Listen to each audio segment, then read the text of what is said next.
বট গাছ। দূর দূর থেকে তারা আসে, শ্রান্ত ক্লান্ত আহত পাখিরা। তারা আসে বটগাছের কাছে তাদের ডানার ক্ষত সারাতে। 7 বছরের কচিটাকে নিয়ে হাজির হয় তার দিদিমা। বাবা চলে গেছে অন্য কারো ঘরে, আর সেই দুঃখে মাটা ঝাঁপ দিয়েছে 7 তলা থেকে।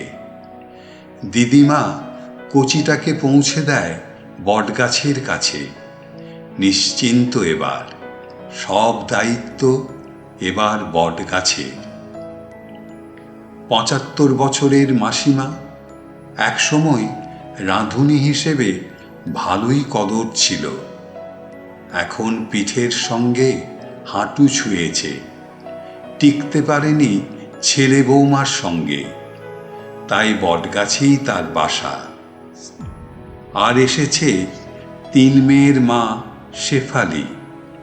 ছেলে দিতে না পারার দোষে বাড়ি থেকে বের করে দিয়েছে তার স্বামী। খুঁজে খুঁজে সেও পৌঁছে গেছে এই বটগাছে। এই রকম হরেক রকমের পাখি বাসা করেছে এই বটগাছে। কচি বুড়ো, সাদা কালো হলদে, কত বিভিন্ন ধরনের পাখির ভিড়। কিন্তু সকলের বুকেই গভীর দুঃখের ক্ষত।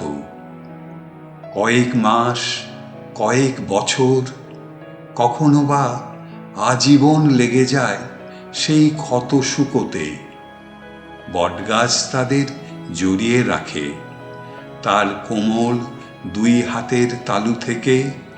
চুইয়ে পড়ে মলমের মতো সমস্ত ক্ষতর আরোগ্য।